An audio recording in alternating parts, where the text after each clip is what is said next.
하나님 말씀 보셨습니다. 하나님 말씀은 빌립보서 1장 10절부터 11절까지 말씀, 신약성경 318페이지입니다. 하나님 말씀은 빌립보서 1장 10절부터 11절까지의 말씀 찾으셨으면 제가 봉독하였습니다. 스스로 지극히 선한 것을 분별하며 또 진실하여 허물 없이 그리스도의 날까지 이르고 예수 그리스도로 말미암아 의의 열매가 가득하여 하나님의 영광과 찬송이 되게 하시기를 구하노라. 아멘. 이 시간은 용어 정리 47번째 강의가 되겠습니다. 분별이라고 하는 제목으로 하나님 말씀 증거하도록 하겠습니다. 분별. 그리스도인의 정체성 가운데에 결코 빼놓을 수 없는 덕목이 분별입니다. 분별이 없으면 우리는 세상에서 등대 역할을 감당할 수 없습니다. 그러니까 세상 사람들이 교회를 바라볼 때에 교회를 통해서 기대하는 것이 사실은 분별이거든요. 자연인들의 가장 심각한 문제가 뭐냐면 분별력이 없다는 것입니다. 그래서 그들은 세상을 바라볼 때 자기의 철학으로 바라보고 자기의 욕심으로 바라보고 자기 자신의 죄악된 본성으로 바라보기 때문에 그들에게 항상 나타나는 문제는 무엇이냐면 분별과 진단의 문제가 발생하게 됩니다. 분별과 진단의 문제가 생기게 되면 자동적으로 어떤 문제가 발생할까요? 그 문제는 해결하는 솔루션, 이 해결 방법에 대한 접근 방식이 잘못될 수밖에 없습니다. 의료에 종사하고 있는 그 분들이 우리 교회도 몇 분 계시지만 한 사람을 치료하는 데 있어서 치료의 가장 중요한 전제는 무엇이냐면 올바른 진단입니다. 근데 그것이 이제 일종의 우리 영적으로 얘기하면 분별이라고 할 수 있죠. 진단이 잘못되면 아무리 의술이 좋거나 아무리 그것에 대한 지식이 많다 할지라도 그 사람을 결코 치료해낼 수 없고 이 문제를 해결해낼 수가 없습니다. 지금 한국교회가 가지고 있는 가장 심각한 치명적인 어려움이 무엇인가? 그것은 정치나 경제나 사회나 문화나 사회 전반적인 영역에 대해서 분별력을 현저하게 상실했다는 사실입니다. 성경적인 분별력이 아니라 교회 안에 철학적인 분별력이 들어오고 그리고 세속적인 분별력이 들어옵니다. 그래서 교회가 세상의 등대 역할을 감당하는 것이 아니라 교회가 세상 못지않은 맹인처럼 더듬으며 어둠 속에서 헤매고 있는 것이 오늘날 한국 교회의 위기라고 할 수 있습니다. 존 버넌이 철로역정에서 이 사실을 아주 잘 표현해주고 있죠. 존 버넌의 철로역정을 보게 되면 버넌은 철로역정에서 크리스찬이 아름다운 궁전에 들어가면서 문지기 다음으로 만나는 사람을 분별이라고 이렇게 표현을 합니다. 아름다운 궁전은 뭘 의미하죠? 교회를 의미합니다. 그리고 분별은 뭘 의미하죠? 한편으로는 교회 직원을 얘기하기도 하고 한편으로는 교회의 아주 대표적인 정체성을 얘기하기도 합니다.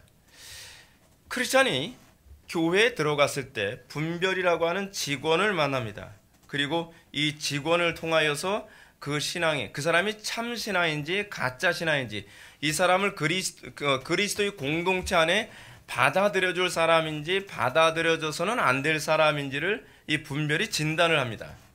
그러니까 한국 교회는 뭔가 잘못되고 있는 것 중에 하나가 무엇이냐면 아무나 받아들이고 일단은 자리를 채우고 나서 보자라고 생각하는 것입니다. 사실은 전통적인 교회의 입장에서는 그것은 사실은 자살행위와 같습니다. 이건 뭐가 똑같냐면 일단 배고프니까 아무거나 주워 먹고 보자 하는 거하고 똑같지 않습니까? 아무거나 막 주워 먹고 나면 배는 당장 부를지 모르는데 그 다음에 무슨 현상이 나타나죠? 배탈이라는 게 나죠. 배탈이 납니다. 배가 탈이 나기 시작을 하죠. 배가 탈이 나는 이유가 무엇이냐면 이 먹어야 될 음식을 또는 몸에 받아들여야 될 것들을 거르지 않고 무분별하게 받아들였기 때문에 나타나는 현상입니다. 그러니까 교회가 건강하지 못한 이유가 뭐냐면 숫자가 적어서가 아닙니다. 교회가 건강하지 못한 가장 치명적인 문제는 뭐냐면 분별력 없이 아무거나 세속의 것들 또는 세상의 사람들을 분별력 없이 받아들이는 데 있다는 것이 문제입니다. 자, 근데 여기서 이 교회 직원하게 되면 교회 직원은 어떤 사람들을 얘기합니까?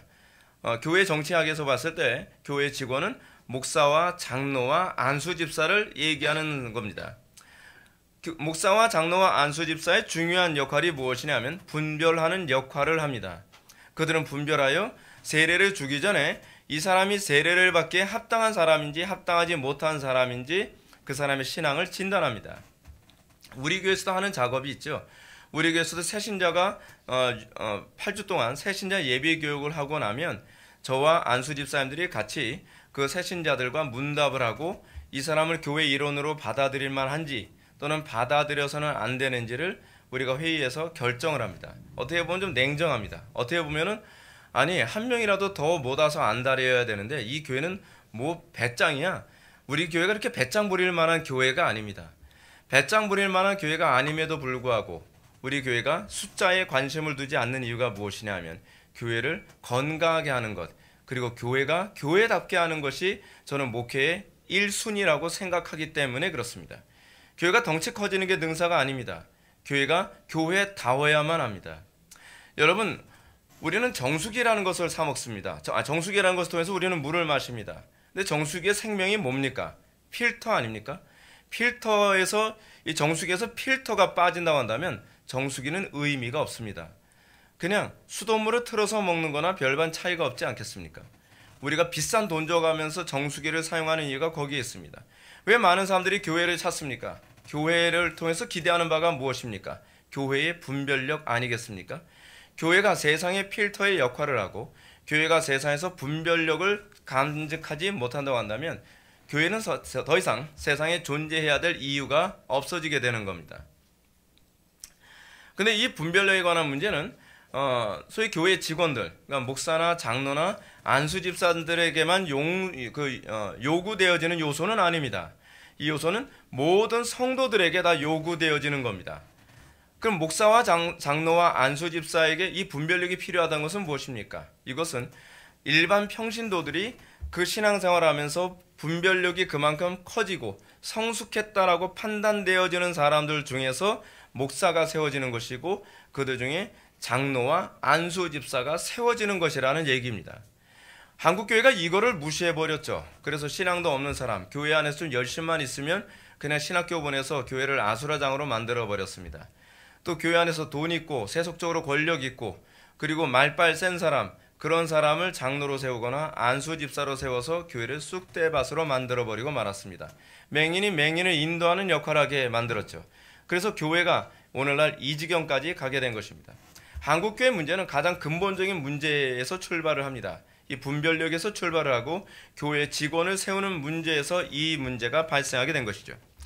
상당수의 사람들은 교회에서 분별에 너무 방점을 두면 분별이 고립주의로 갈 수 있다거나 또는 너무 율법주의로 갈 수 있다라고 우려를 표명하는 사람들이 있습니다. 그렇죠. 우리가 너무 분별을 추구하고 사람들이 들어오는 것을 이게 분별해서 또는 걸러서 받게 되어지면 교회가 자칫 이 고립주의, 개토화 되어질 수 있다고 하는 이 우려도 있는 것이 사실입니다. 또는 어떻게 보면 이 분별 때문에 저 사람은 틀렸어, 저 사람은 맞았어, 저 사람은 거듭났어, 저 사람은 거듭나지 않았어, 저 사람은 율법적으로 교리적으로 잘못된 것 같아. 이거 자꾸 따지다 보면 교회가 막 분열이 생기는 것 또한 사실입니다. 근데요, 여러분들이 이 분별에 대한 용어를 정확하게 이해한다면 그 분별이 분별에 의해서 나타난 것이 아니라는 것을 알 수가 있습니다. 분별을 명확하게 이해하게 되면 분별은 오히려 분열을 일으킨다거나 개토를 일으키는 것이 아니라 오히려 더 강력한 에큐메니즘을 갖게 만듭니다. 그리고 오히려 더 강력하게 세상 속으로 이 침투에 들어가는 소금의 역할을 감당하게 만드는 것이죠. 자, 분별은 과연 무엇일까요? 이 부분에 관해서 먼저 접근해 들어가 봅시다. 이 분별이라고 하는 말은 사실 본질과 비본질을 아는 태도입니다. 그러니까 여러분, 본질과 비본질을 구분하지 못할 때에 사실은 분별력이 없다고 얘기하는 겁니다.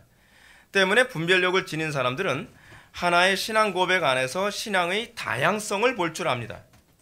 여러분, 하나의 신앙 고백이라고 하는 본질 안에서 다양성을 볼 수 있게 되어지면 분열로 가겠습니까? 아니면 오히려 더 온전한 에큐메니즘으로 가겠습니까? 이거는 분명하죠.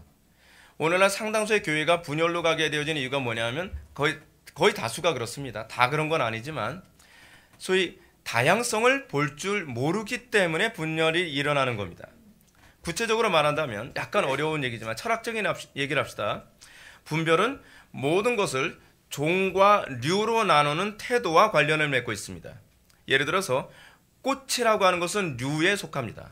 그리고 꽃 밑에 다양한 꽃들이 존재하죠. 장미, 진달래, 백합, 안개꽃, 코스모스, 호박꽃, 카네이션 뭐 이런 다양한 종류의 꽃들이 존재합니다. 이 다양한 종류의 꽃들은 이 소위 류, 꽃이라고 하는 류 밑에 존재하는 종들입니다. 그러니까 류는 류를 사용하고 종은 씨 종자를 사용합니다. 자, 만약 어떤 사람이 장미꽃만 꽃이라고 말한다고 한다면 이 사람의 문제가 뭡니까? 우린 이 사람을 분별력 없다고 얘기하는 겁니다. 우리는 이런 사람들을 자꾸 다투게 됩니다. 아, 왜 장미만 꽃이야? 여기 카네이션도 꽃이지. 그리고 들꽃도 꽃이지. 그리고 뭐 코스모스도 꽃이지. 안개꽃도 꽃이지. 그럼 이 사람은 아닙니다. 이렇게 얘기하죠. 아니, 장미만 꽃이야. 장미만 꽃이야. 거기서 소위 분별력이 없음 때문에 이 분열이 가중되어집니다. 꽃이라는 류의 본질을 볼 줄 모르기 때문에 다른 것을 꽃이라고 볼 수가 없는 겁니다. 이런 사람들은 여러 가지 꽃이 모여서 아름다운 조화를 이룰 수 있다는 것을 사실 볼 줄 모르죠. 그래서 다양성이라는 것을 볼 줄 모릅니다. only one, 요 하나만, 그러니까 이 사람의 문제는 뭡니까? 종과 류를 똑같이 보는 겁니다. 근데 사실은 종과 류는 다른 거거든요. 류 밑에 다양한 종이 존재함으로써 이 다양성이라는 것이 존재하는 것인데 이것을 볼 줄 모르기 때문에 소위 외골수가 나타나게 되는 겁니다. 기독교 신앙에서도 이 동일한 현상이 나타나죠. 류로서 기독교가 존재합니다. 기독교는 본질입니다. 근데 이 기독교라는 본질 밑에 다양한 종이 존재하죠. 장로교, 그리고 루터교, 침례교, 감리교, 성결교, 오순절 등을 우리는 소위 그 밑에는 다양한 종이라고 얘기할 수 있습니다. 우리는 이런 다양한 종 밑에 있는 교회들을 기독교로 우리가 포용을 하죠. 근데 이 소위 본질에서 벗어나면 우리는 그걸 뭐라고 얘기합니까? 이단이라고 얘기하는 겁니다. 근데 소위 이 본질을 규정하는 핵심이 뭐예요? 그게 이제 소위 신앙 고백 아닙니까? 사도신경 같은 것들, 그렇죠? 그렇지 않으면 우리가 기독교를 규정할 수 있는 보수적인 본질을 무엇이라고 얘기하느냐? 예수 그리스도의 동정녀 탄생, 예수 그리스도의 죽으심과 부활, 또 뭐가 있나요? 성경의 무호성을 믿는 믿음, 이런 다양한 몇 가지 종류의 항목이 있습니다. 이 항목이 하나의 본질이죠. 그리고 이 본질을 품고 있는 교파나 교회를 우리는 뭐예요? 기독교 교회 또는 기독교 교파라고 우리가 그 종을 인정해 주는 겁니다. 장로교만 기독교로 한다면 그는 아마도 기독교의 본질을 모르는 사람일 가능성이 많습니다. 분별력이 없는 사람의 특징은 내 교회만 교회고 다른 교회는 교회가 아닌 것처럼 생각을 합니다. 또 잘못된 교회와 바른 교회를 이런 사람들은 분별할 줄 모릅니다. 주로 간판만 보면서 정통교회니까 괜찮겠거니 그 간판만 보면서 교회를 찾아다닙니다. 혹은 유명한 대형 교회면 믿을 만한 교회일 것이라고 그냥 찾아갑니다. 큰 교단에 속해 있으면 참 교회라고 또 생각하기도 합니다. 중요한 것은 장로교파 안에서도 어떤 장로교회는 기독교의 본질을 지키지 않는 교회들이 있습니다. 그거는 사실은 기독교가 아니죠. 그렇죠? 그거는 기독교라고 하는 소위 범주 안에 간판은 달고 있을지 모르나 우리는 어떻게 분별해야만 합니까? 우리는 냉철하게 저 교회는 기독교가 아니구나. 저거는 소위 기독교라고 하는 본질 안에 들어가지 못하는구나 라고 그렇게 볼 수 있어야만 합니다. 그래서 기독교의 본질이 없다면 그 교회는 이단으로 규정될 수도 있고 또는 사이비라고 할 수도 있습니다. 우리 노회 안에서도 어떤 특정 교회가 굉장히 사이비적인 그 행태를 보이는 교회가 있었습니다. 사모님이 성령춤을 추세요. 우리 교회 사모님은 못 춥니다. 네. 그 사모님이 노회 목사님들이 왔더니 사모님이 나와서 성령춤을 추는데 목사님들이 미치는 줄 알았대요. 다들 성령춤 추고 장풍 쏘고 레이저 쏘고 거의 스타워즈 수준이에요. 그러니까 목사님들이 그거 보고서 기겁을 한 거예요. 그래서 이 목사님들이 노회에서 이 교회를 우리가 어떻게 해야 되느냐 해서 이 교회를 7일 했습니다. 이 교회가 이런 부분에 관해서 포기를 하지 않는다고 한다면 그 이단적인 요소들을 포기하지 않는다고 한다면 우리 교단에서 제명 또는 면직을 시키겠다고 얘기한 거죠. 그래서 나중엔 결국 7위까지 갔습니다. 왜 그런 거죠? 여러분, 교회 안에서 이런 7위를 통해서 무엇을 하는 겁니까? 너는 우리의 본질을 가지고 있지 않아 라고 얘기하는 거죠. 그런 것들을 분별하는 행위를 하는 것이 교회 직원들이 하는 일이죠. 그렇죠? 자, 이렇게 본질을 볼 수 있을 때 비로소 우리는 뭐라고 얘기합니까? 아, 분별할 줄 안다 라고 얘기하는 겁니다. 이런 분별이 있을 때 우리는 비로소 참된 연합을 할 수 있는 것이죠. 바리새인들의 문제가 무엇입니까? 바리새인들은 율법을 가지고 있는데 그들이 본질을 볼 줄 모르는 거죠. 그게 그들의 문제 아니었나요? 율법을 가지고 있으면 뭐예요? 본질이 누구예요? 기독교의 본질이 뭡니까? 예수 그리스도시잖아요. 근데 기독교의 본질이신 예수 그리스도를 십자가에 못 박아 죽이기까지 그들이 예수님을 미워했죠. 그들에게는 본질을 볼 줄 아는 눈이 없는 겁니다. 그들이 본질을 볼 줄 아는 눈이 없기 때문에 예수님께서 뭐라고 얘기합니까? 맹인이라고 얘기하는 거죠. 맹인이 맹인을 인도하는 어리석은 자라고 얘기하는 것입니다. 본질을 볼 줄 모르니까 그것은 신앙이 아니라고 보는 겁니다. 우리가 소위 연합이라고 하는 것을 했을 때에 우리 기독교의 소위 연합이라고 하는 것은 사실은 본질 안에서의 연합입니다. 로이드 존스 목사님이 이걸 진리 안에서의 하나됨이라고 얘기를 합니다. 복음의 본질을 담자고 있다면 어느 교파에 속해 있든지 연합이 가능합니다. 그러나 오늘날 기독교 연합은 본질을 망각한 연합이라는 데에서 그 연합의 문제가 심각합니다. 우리가 류가 완전히 다른 종교나 집단과 연합을 추구하고 있다는 것이 문제죠. 그들은 이렇게 얘기합니다. 우리가 서로 다름을 인정하고 양보하여 서로 화해하고 연합하는 것이 하나님의 뜻이다. 우리가 서로 이제는 화해한다. 우리는 더 이상 다투지 않는다. 우리는 더 이상 싸우지 않는다. 그러니 하나님께서 얼마나 기뻐하시겠느냐라고 얘기합니다. 다름을 서로 용납해 준다. 어떻게 보면 굉장히 설득력 있는 것 같습니다. 그러나 그는 용어를 왜곡한 겁니다. 다름이 아닙니다. 틀림입니다. 서로 다름이란 본질이 같은 것을 전제로 하는 것을 다름이라고 얘기합니다. 그러니까 제가 자꾸 말꼬리 물고 늘어지는 것처럼 들릴 수 있을지 모르지만 우리는 이 용어 하나하나 단어 하나가 얼마나 중요한지를 전혀 의식을 못하고 아무렇게나 사용하는 문제가 있어요. 특히 오늘날 종교 지도자들이라고 하는 사람들이 이런 용어 하나하나를 조심성 있게 사용을 잘 못합니다. 다름이라는 게 뭐라고요? 본질이 같은 걸 전제로 하는 것을 다름이라고 하는 거죠. 그렇죠? 너하고 나하고는 달라라고 하는 건 무엇입니까? 본질은 공유하는데 본질을 가지고 있는 다양성 안에 또 다른 다양성을 소유하고 있다는 얘기입니다. 따라서 성경이 가르치는 연합, 소위 에큐메니즘은 본질적인 신앙 고백을 기초로 한 다양성을 인정하는 겁니다. 이 안에서 분열이 일어난다면 그것이야말로 그리스도의 몸을 찢는 행위가 되는 것이죠.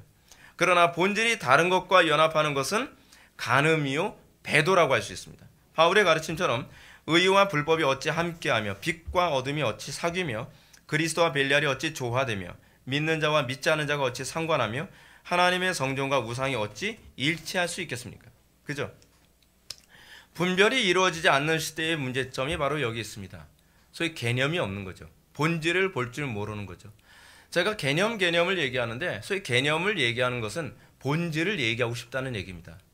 그 본질을 볼 줄 모르면 우리는 아무리 많은 학문을 했다고 하더라도 그 학문을 제대로 이해하지 못한 겁니다. 저는 이제 제가 항상 책을 읽을 때 저의 관심사는 무엇이냐면 내용을 암기하는 것이 아닙니다. 암기할 만한 능력도 못 되고요. 저는 항상 책을 읽을 때 그 책에서 그래 이 사람이 말하고자 하는 핵심이 무엇인가, 본질이 무엇인가, 개념이 무엇인가 항상 관심을 갖습니다. 그 개념을 딱 머리에 탑재하고 나면 그 다음엔 그 사람이 무슨 말을 했는지 마치 고구마 주거리 딱 잡고서 끌어올리면 그 알타리처럼 막 이렇게 고구마 그 열매가 막 매달려서 올라오잖아요. 그냥 자동적으로 그 논리 안에서 그냥 연상이 되고 떠오르게 되더라고요. 그러니까 기독교 신앙이라는 게 그겁니다. 기독교 신앙이라고 하는 것은 소위 본질이 무엇인가를 바라볼 줄 아는 것.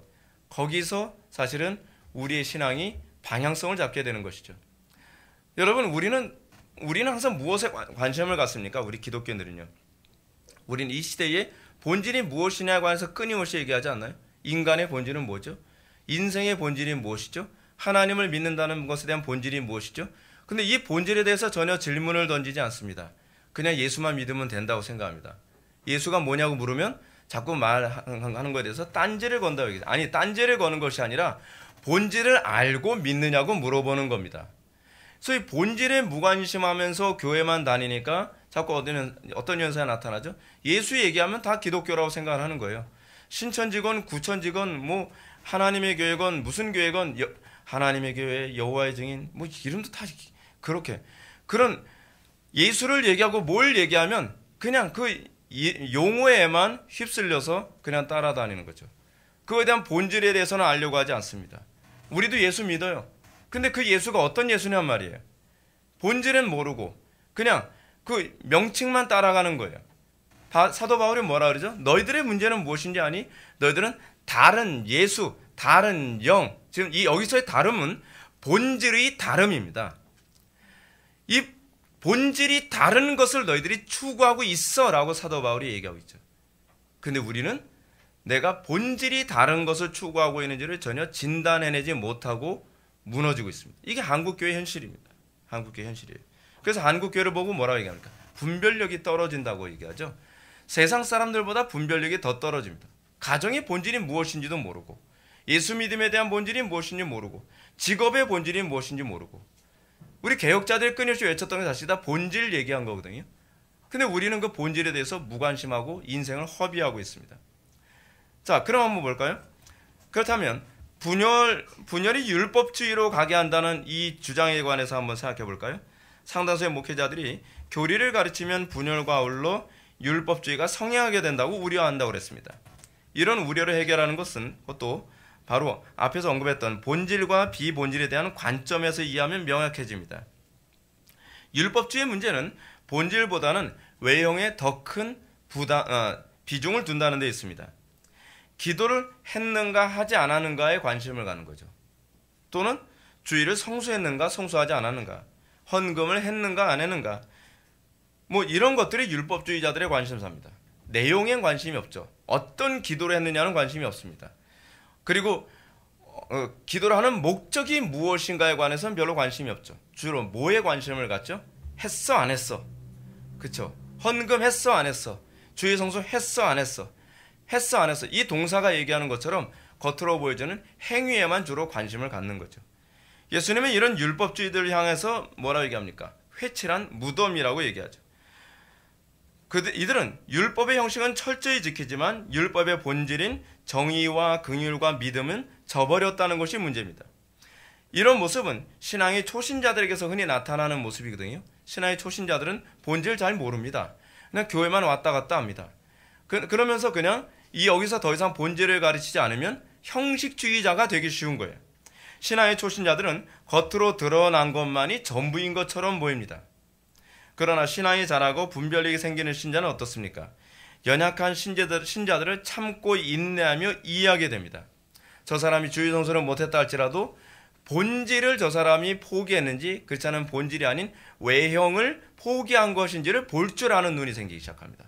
저 사람이 헌금을 했느냐 안 했느냐가 아니라 저 사람이 헌금을 못한 그 본질이 무엇인가를 주로 보려고 합니다. 이게 이제 신앙생활이 오래되어지면 그리고 좀 성숙한 신앙인이 되었을 때에 나타나게 되는 현상이죠. 근데 문제가 여러분들이 그 본질을 볼 줄 모르면 다른 형제들을 어떤 진단하고 판단할 때에 그 형제들의 외적인 행위만을 가지고서 오류를 범할 가능성이 많다는 겁니다. 그래서 교회 안에서의 직분자들, 목사와 장로와 안수집사와 같은 사람들이 왜 교회 안에서 필요한가? 그들은 본질을 볼 줄 아는 안목 안에서 성도들을 진단하고 케어할 수 있어야 하기 때문에 그렇습니다. 그래서 우리 교회도 지금 안수집사님들이 4분이 세워져 있지만 이 안수집사님 4분들도 끊임없이 본질을 보는 데 많은 관심을 가졌으면 좋겠습니다. 그리고 그 본질을 보면서 더 견고하게 교회를 세워나가고 성도들 한 명 한 명을 케어할 수 있다면 정말 금상첨화의 교회가 될 겁니다. 그런데 애석하게도 한국교회는 분별과 판단과 정죄라고 하는 이 용어 자체를 그냥 혼용해서 사용하고요. 이 용어를 제대로 이해하지 못하고 있습니다. 분별하는 행위를 뭐라 얘기합니까? 판단하지 말라라고 막 정죄를 해대기 시작합니다.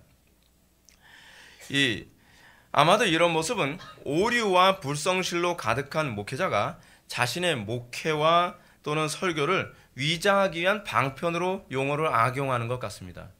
목사님이 강단에서 설교한 것에 관해서 질문하게 되면 함부로 설교 판단하지 마. 질문하지 마.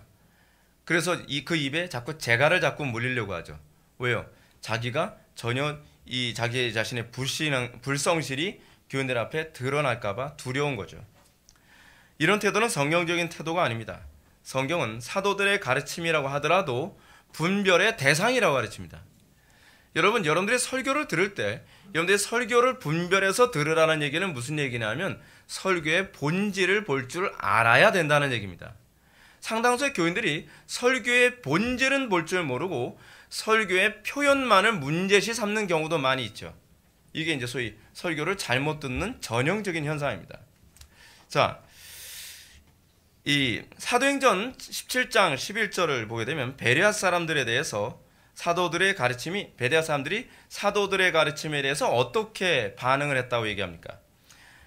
본문을 보면 이렇습니다. 베레아에 있는 사람들은 데살로니가에 있는 사람들보다 더 너그러워서 간절한 마음으로 말씀을 받고 이것이 그러한가 하여 날마다 성경을 상고하였다라고 얘기합니다. 이 사도행전의 기자 누가는 베레아 교인들의 이런 설교를 듣는 태도에 대해서 상당히 긍정적으로 기술을 하고 있습니다. 그리고 이 가르침에 대해서 이들이 사도들의 가르침에 대해서 두 가지로 반응했다는 것을 우리들에게 얘기해 주는데, 첫 번째는 무엇이냐면 간절한 마음으로 말씀을 받았다는 것입니다. 이것이 소위 본질을 볼 줄 아는 사람들의 전형적인 특징이죠. 여러분들이 왜 자꾸 설교를 들으면서도 또는 책을 읽으면서도, 여러분 책을 읽을 때도 그렇지 않나요? 여러분 책 읽을 때도 책의 핵심을 볼 줄 모르는 사람, 책의 본질을 볼 줄 모르는 사람 특징이 뭐냐면 간절한 마음으로 그것을 보지 않을 때 그렇습니다. 자, 두 번째로 그들은 이렇습니다. 이것이 그러한가요? 날마다 성경을 상고했다는 겁니다. 간절한 마음으로 말씀을 받기만 한 것이 아니라 날마다 성경을 상고했다는 거예요. 누구의 설교를 가지고요? 사도들의 설교를 가지고서요. 그들이 무비판적으로 설교를 들었다는 얘기가 아닙니다.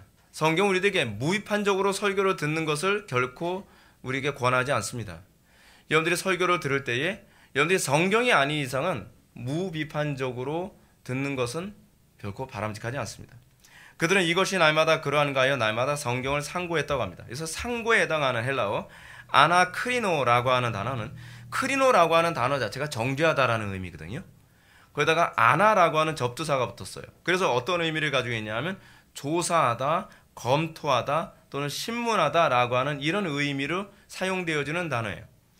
고린도전서 2장 14절에서는요, 이 아나크리노라고 하는 이 헬라어를 어떻게 번역을 했냐면 분별로 번역을 했어요.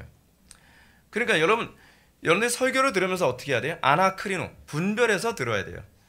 2장 15절에서 또는 사도행전 2장 15절에서는 이것을 또 판단이라고 또 이렇게 번역을 했어요. 그러니까 성경에서 판단이라는 단어를 무조건 부정적으로 보는 게 아니에요. 판단하지 마. 근데 성경은 판단하라고 얘기하고 있거든요. 분별하라고 얘기하고 있어요. 성경은 우리들에게 그것이 그런가 그렇지 않은가 상고하라고 우리들에게 요구하고 있죠.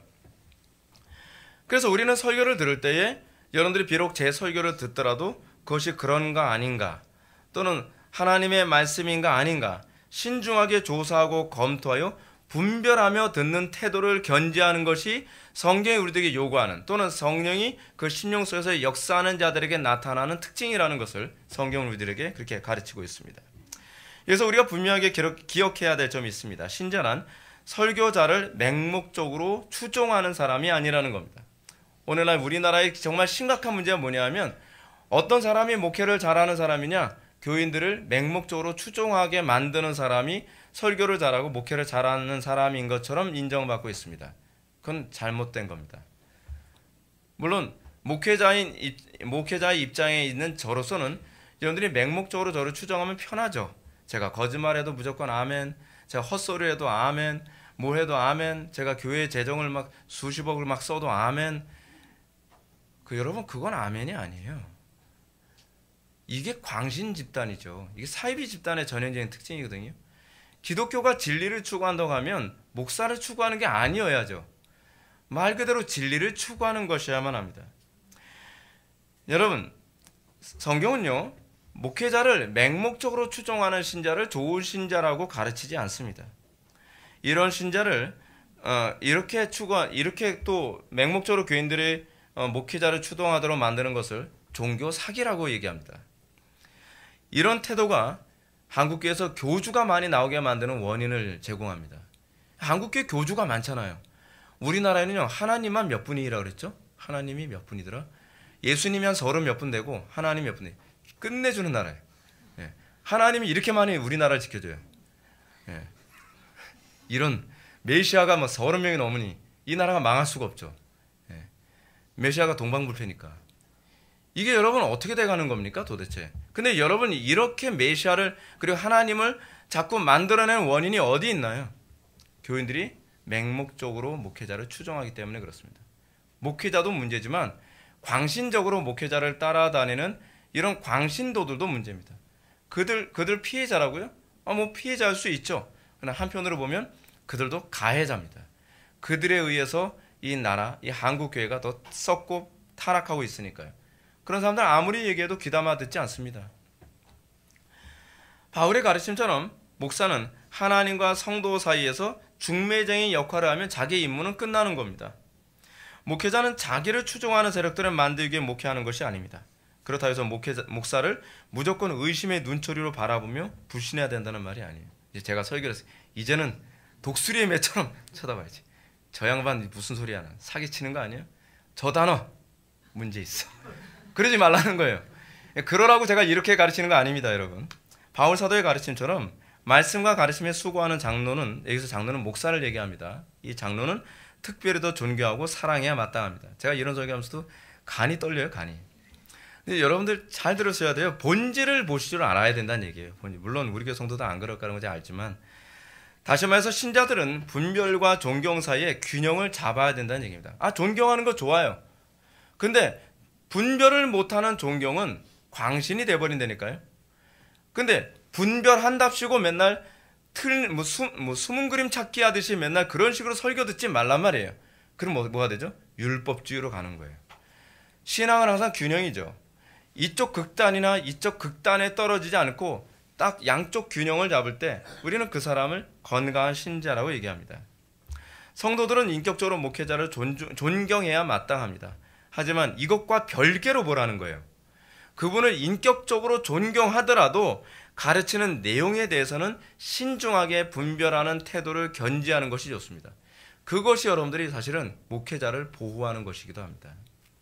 목회자가 신학적으로 심각하게 잘못 가고 있는데 그 무조건 아멘 하고 그거에 대해서 요건 아닌 것 같아. 그러면 너는 죽일 놈이야 라는 식으로 교회 안에서 이런 분위기가 조성되면 다 같이 죽는 겁니다. 만일 여러분들이 목회자의 설교를 무한 것처럼 여기고 그리스도가 아닌 목사를 추종하는 자가 된다면 교회는 목회자를 교황처럼 취급하는 우상 숭배에 빠지게 될 겁니다. 그래서 지금 우리나라의 심각한 문제가 뭐라 했죠? 가톨릭엔 교황이 한 명이지만 기독교는 개교회마다 다 있어요. 개교회 담임 목사님은 다 교황이에요. 이건 잘못 가는 거예요. 그러니까 강단에서 목사님들이 설교하면 무한 것처럼 듣잖아요. 그래서 판단하지 마. 그냥 들어. 그냥 믿으면 돼. 아니요. 목회자 설교는 그럴 대상이 아니에요. 그 설교가 성경에 부합한다고 얘기한다면 여러분들이 아멘으로 받아야 되지만 목회자가 교황이 아닙니다. 목회자가 무호하지 않습니다. 목회자도 언제든지 틀릴 수 있고요. 목회자의 영적 컨디션도 좋을 때도 있고 나쁠 때도 있습니다. 또는 분별력이 좋을 때도 있고 분별력이 떨어질 때도 있습니다. 그럴 때는 우리가 그렇다고 해서 막 칼날로 찌르듯이 얘기하는 건 아니에요. 당신! 이제까지 다 맞았는데 오늘은 틀렸어! 하면서 그러라는 건 아니고요. 예. 진리를 얘기할 때는 어떻게 해야 된다 했죠? 사랑으로 진리를 얘기하라는 거죠. 이게 사실은 교회가 여러 면에서 균형 잡혀야 될 부분입니다. 기억하십시오. 신자는 설교자의 말을 듣기 위해 모인 사람들이 아닙니다. 설교자의 입술에서 목자장이신 예수님의 음성을 듣기 위해서 모이는 것입니다. 요한복음 10장은 이런 사실을 잘 보여주고 있죠. 7절에 보면 예수님은 자신을 양의 문이라고 소개합니다. 그리스도의 양은 목자의 음성을 아는 거로 따라온다고 가르칩니다. 반면에 타인의 음성은 알지 못하는 거로 타인을 따르지 아니하고 도리어 도망하느니라고 얘기하고 있습니다. 정상적인 신자는 어떤가? 목자의 음성을 내뱉는 목회자의 설교가 아니라고 한다면 따르지 않습니다. 도리어 도망하는 것이 정상입니다. 강단에서 잘못된 메시지가, 그리고 이단적인 가르침이, 그리고 아예 배교적인 가르침이 쏟아지고 있음에도 불구하고 거기서 도망가지 아니하고 그냥 그 목회자를 무조건 추종하는 것을 신앙이라고 생각하지 마십시오. 그것은 광신입니다. 그거는 자기의 욕심을 저 목회자가 어떤 식으로든지 채워주기 때문에 명분 삼아서 따라가고 있는 것이죠. 분별하지 못하고, 다시 해서 본질을 보지 못하고 예수님의 말씀이 아닌 목회자의 사상과 철학을 따라다니는 사람은 양이 아니라는 얘기입니다. 참된 신자는 목회자를 사랑하고 존경하지만 오로지 목회자를 통해서 나오는 그리스도의 음성만을 따라갑니다. 이것이 신자입니다. 때문에 목회자가 예수님의 음성을 충성되게 대언한다면 신자는 그 목회자를 그리스도처럼 따라가는 것은 오히려 당연하겠죠. 그렇죠? 반면에 자기 철학과 사상을 전하고 자신의 가려운 길을 긁어주는 목회자를 스승으로 찾아다니는 사람을 성경은 염소라고 가르칩니다. 따라서 만일 참된 신자라고 한다면 설교자의 입에서 나오는 말씀이 그리스도의 음성인지 아니면 타인의 음성인지를 분별할 줄 알아야 합니다. 왜냐하면 사단은 예나 지금이나 광명의 천사로 자신을 위장하여 신자들을 끊임없이 미혹하고 있기 때문에 그런 것이죠. 고린도후서 11장 14절이 그렇게 가르치고 있습니다. 이것은 이상한 일이 아니라 사탄도 자기를 광명의 천사로 가장하나니. 사탄이 광명의 천사로 위장하여 신자들을 미혹한다는 사실은 요한계시록에서 더욱더 선명하게 잘 나타나고 있죠. 요한계시록 13장 11절부터 12절을 보면 내가 보매 또 다른 짐승이 땅에서 올라오니 어린 양같이 두 뿔이 있고 용처럼 말을 하더라.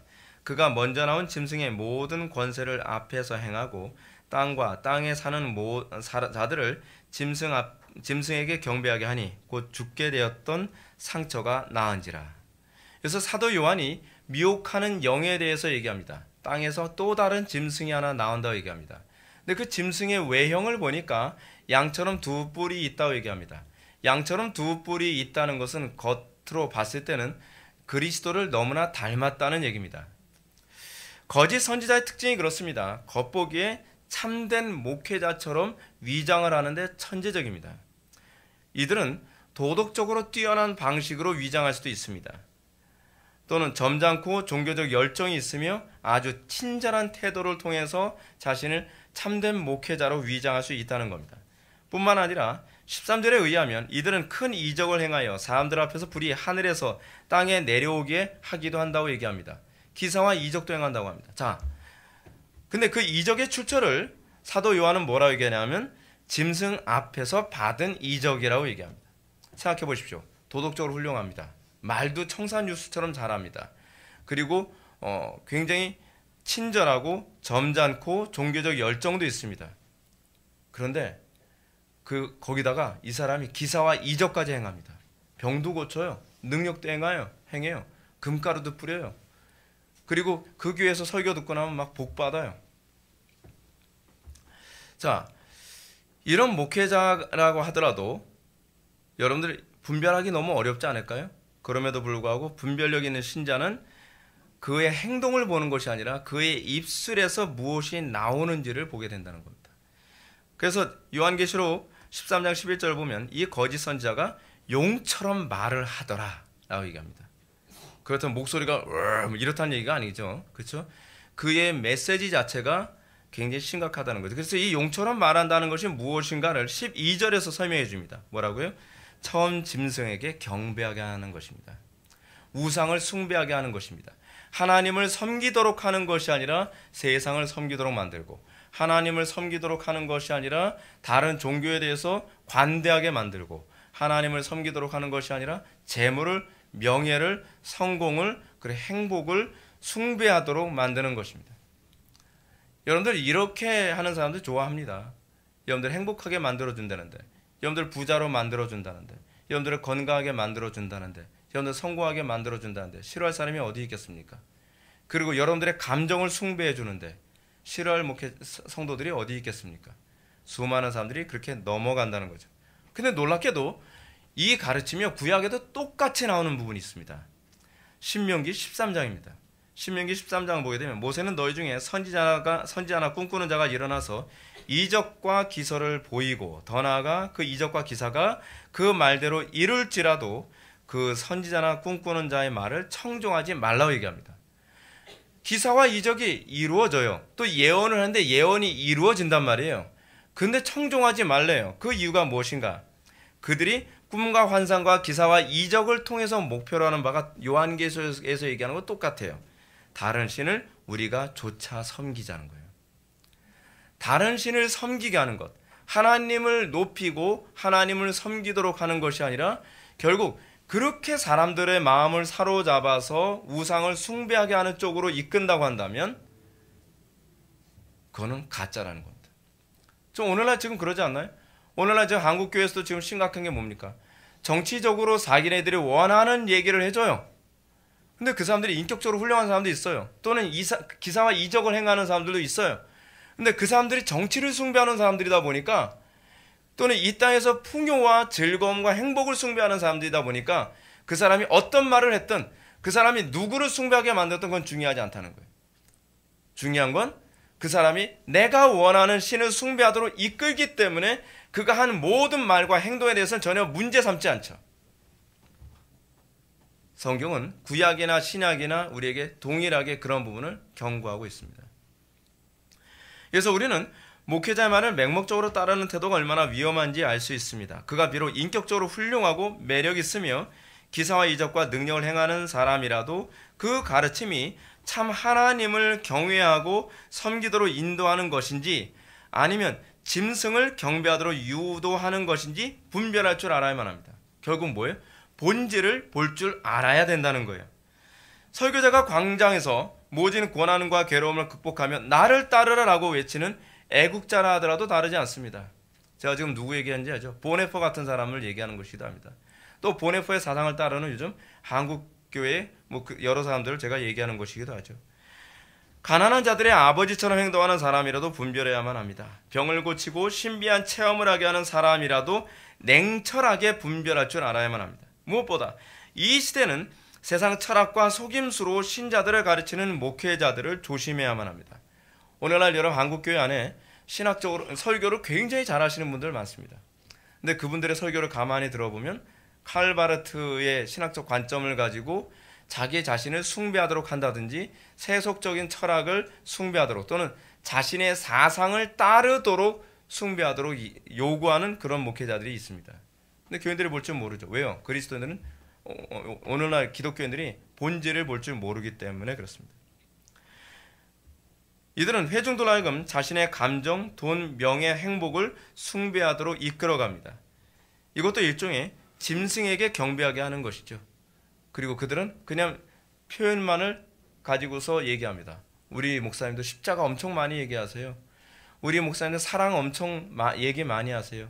우리 목사님도 구제 엄청 많이 해요. 오케이, 나쁘지 않아요. 그런데 그 내용, 본질이 무엇인가를 볼 줄 알아야 된다는 거죠. 이들은 바울이 로마서 10장에서 경고하고 있는 것처럼 하나님께 열심히 있으나 지식을 좇는 것이 아니요 하나님의 의를 모르고 자기 의를 세우려고 힘써 하나님의 의를 복종치 않는 자라고 가르칩니다. 그러면 교인들에게 이렇게 분별력이 결여된 이유가 어디에 있는 것일까요? 첫째는 성경에 대한 무지 때문에 그렇습니다. 어느 시대든지 자신을 맹목적으로 따르도록 하기 위해 종교 지도자들이 흔히 하는 방법이 하나 있죠. 우민화입니다. 우민화. 중세 로마 가톨릭 그 대표적인 예입니다. 로마 가톨릭은 성경을 가르치지도 않았을 뿐만 아니라 성경을 읽지도 못하게 했습니다. 그 성경을 읽으면 그 사람들을 죽이기까지 했죠. 자국어로 읽는 것을 얘기합니다. 이렇게 성경을 가르치지 않고 읽지도 못하게 한 이유는 교인들을 지배하고 통제하기 쉽도록 하기 위해서입니다. 때문에 종교교육자들은 성경을 자국어로 번역해서 가르치고 읽게 했을 뿐만 아니라 성경을 바르게 해석할 수 있도록 교리와 신학을 가르쳤습니다. 자, 그런데 오늘날 한국교회가 똑같은 전철을 밟고 있죠. 우민화는 한국교회를 지배하는 대표적인 양태입니다. 목회자들은 성경 연구를 귀찮아하고 교인들도 배우는 것을 귀찮아합니다. 이런 무지의 자리에 자동적으로 뭐가 들어오는지 아십니까? 권위주의가 들어옵니다. 항상 무지의 자리에는 권위주의가 들어옵니다. 중세 가톨릭 때처럼 말이죠. 목사는 교회의 교황처럼 군림합니다. 성경을 배우기 바라고 분별력 있는 성도들은 억압당하죠. 목사님, 우리 교회도 성경 가르치면 안 되나요? 우리 교회도 성경 공부하면 안 돼요? 그럼 곧바로 그 사람은 찍힙니다. 그죠? 그런 교회가 상당히 많이 있어요. 또 진리를 알기 위해 질문을 하면 그 사람은 신앙 없는 자처럼 취급되어집니다. 또 목회자의 설교를 상고하는 사람은 마치 오류 없는 교황의 말을 판단하는 불경스러운 자처럼 매도되어집니다. 이런 관심이 심화되면서 이런 과정이 심화되면 교회는 맹신에 빠진 사람들에 의해서 장악되어지고, 그럼 어떻게 되는가? 사단의 회가 됩니다. 이런 과정을 통해서 교회는 사단의 회가 되는 것이죠. 두 번째로 교인들에게 분별력이 상실되는 이유는 성령이 조명하심을 구하지 않기 때문에 그렇습니다. 분별은 이성의 영역이 아닙니다. 물론 우리는 성경을 이성적으로 배우는 것을 통해 분별을 하죠. 그러나 성경을 이성적으로 배울지라도 성령의 조명을 받지 못한 사람은 항상 배우나 진리에 이를 수가 없습니다. 칼빈의 말을 지난 시간에 제가 인용했던 얘기인데, 칼빈의 말을 다시 한번 인용해 봅시다. 성령이 결여되면 성례는 우리 마음속에 아무것도 이룰 수 없다. 그것은 마치 태양의 광채가 맹인의 눈에 비치고 귀머거리 귀에 울려 퍼지는 것과 같다라는 말과 같죠. 때문에 성령의 조명 없이 지식으로만 교리를 배운 사람은 특정 이단에 대해서 아무리 가르쳐도 또 넘어가고 또 속고 또 넘어가고 그럽니다. 왜냐하면 맹인의 눈에 빛을 비춘 거하고 똑같은 것이기 때문에 그렇습니다. 신학과 교리를 많이 알아도 성령께서 조명해 주신 교리와 신학이 아니라면 분별에 아무런 도움이 되지 않습니다. 제가 아는 사람들 중에서도 교리를 그토록 가르쳤는데도 결국은 이단으로 가는 사람은 제가 여럿을 봤습니다. 바울도 항상 배우지만 진리에 끝내 이르지 못하는 여인들에 대해서 얀네와 얀브레가 모세를 대적한 것 같이 그들도 진리를 대적하였다라고 얘기합니다. 항상 배우고 항상 진리를 배우고 배웠는데 결국 얀네와 얀브레처럼 하나님을 대적하고 교회를 대적하더라는 것이죠. 교리를 배웠다고 해서 지식이 많다고 해서 하나님 대적하지 않는 것 아닙니다. 제가 그래서 여러분들 기도 생활 안 하면 자꾸 뭐라고 하죠? 기도 생활 안 하는 사람은 저는 제일 무서워요. 왜냐하면 우리 교회 안에서 이 오랜 세월 동안 설교를 듣는데, 그렇게 해서 오래 설교 들으면 지식이 엄청 많이 쌓이거든요. 근데 거기다가 기도를 안 하면 이 죄인 중에 괴수가 돼가지고 교만해서 아무도 감당할 수가 없어요. 그러니까 여러분 기도 생활 등한시하지 마십시오. 여러분들이 많이 알수록 더 많이 겸손해져야 됩니다. 많이 알수록 무릎을 더 많이 꿇어야 합니다. 그게 여러분들 자신을 지키는 것입니다. 마지막으로 분별의 조건에 대해서 살펴보고 말씀을 마치고자 합니다. 우리는 철로역정에서 분별이라는 사람이 아름다운 궁전의 입구를 지키고 있었음을 서론본에서 우리가 잠깐 살펴보았죠. 번연은 이 부분을 통해서 교회가 어떻게 분별의 기능을 갖게 되는지를 설명해 줍니다. 분별은 크리스찬의 신앙 고백을 듣고 영접합니다. 그리고 그녀는 세 사람을 소개하죠. 그 세 사람은 이름이 뭡니까? 경건, 신중, 자비입니다. 이 경건, 신중, 자비를 이 분별이 소개해줬다라고 하는 이 문학적 구도를 이 번연이 사용한 이유는 무엇이냐면, 소위 분별의 아주 중요한 세 가지 요소를 소위 경건, 신중, 자비라고 본 것입니다. 그러면 경건은 무엇인가? 경건은 가장 핵심적인 것 중에 하나입니다. 경건이란 하나님께 대한 경외심과 사랑에서 나오죠. 그렇죠? 만약 하나님께 대한 경외와 사랑이 결여된다면 결코 분별하지 못합니다. 분별력이 떨어지는 사람들의 공통적인 특징이 뭐냐면 하나님에 대한 경외심과 사랑이 없습니다. 경외심과 사랑이 없으니까 어떤 현상이 나타날까? 자기 본성에 이끌리는 대로, 그리고 경외심이 없으니까 하나님의 경고를 두려워하지 않고 하나님의 경고를 가볍게 취급하면서 결국 진리에서 떠나는 현상이 나타나게 되거든요. 야고보서 1장 14절의 말씀처럼 자기 욕심에 끌려 미혹됩니다. 하나님에 대한 경외심과 사랑이 없이 세상에 대한 욕심과 미련이 가득한 사람은 진리를 결코 명쾌하게 볼 수 없습니다. 그들은 자기 욕심이 끌리는 대로 거짓이 얘기하면 그 거짓에 또 끌려다닙니다. 그러므로 불경건한 사람이 분별력이 뛰어날 것이라고 하는 것은 기대할 수 없습니다. 우리는 오늘날 강단에서 설교는 그럴싸하게 잘하는데 그의 삶에 경건이 아무것도 없는 사람을 보면서도 우리는 좋은 설교라고 생각을 하는데 그렇지가 않습니다. 분별의 기초는 그의 경건한 삶에서 나옵니다. 두 번째로 신중입니다. 신중은 매사에 조심성과 진지함 있는 태도를 말하죠. 이런 태도의 근원은 경고를 항상 마음에 새기는 자세에서 나옵니다. 성경과 교회사에서 분별력이 없다 살다가 멸망당한 사람들의 특징이 무엇입니까? 그들은 배우지만 마음에 새기지 않습니다. 아무리 경고를 듣지만 마음에 새기지 않습니다. 그냥 듣고 잊어버립니다. 그 예로서 롯의 사위를 들 수 있죠. 롯의 사위가 왜 분별력이 없죠? 롯의 사위에게 롯이 틀림없이 얘기했습니다. 소돔과 고모라서 이제 멸망한다. 근데 어떻게 반응했습니까? 농담으로 여겼다고 얘기합니다. 신중하지 못한 사람은 결코 분별력이 없습니다. 아무리 설교를 잘하는 사람이라 한다 할지라도, 아무리 교리에 대한 지식이 많다 할지라도 그에게서 신중함이 나오지 않는 사람은 항상 분별력에 치명적인 문제가 있습니다. 신중한 사람의 특징이 무엇이냐면 한 번 받은 경고를 마음에 새기고 똑같은 오류를 반복하지 않으려는 태도를 견지합니다. 또 지적을 받고 또 지적을 받고 또 지적을 받음에도 불구하고 그 오류에 또 빠지고 또 빠지고 또 빠진다면 어떻게 이런 사람에게서 우리가 분별력을 기대할 수 있겠습니까? 그죠? 노아 시대에도 노아의 가족 외에 수많은 사람들이 심판의 경고를 받았지만 그들이 신중하지 못했기 때문에 그 말을 제대로 받아들이지 않고 결국 멸망하게 되었습니다. 야곱의 표현처럼 이런 사람들은 거울로 자신의 생긴 얼굴을 보고 그 모습을 곧 잊어버리는 자와 같습니다. 이런 사람들은 경고를 들어도 마음 깊이 담지 못하여 그 넘어진 것을 계속 반복해서 넘어지죠.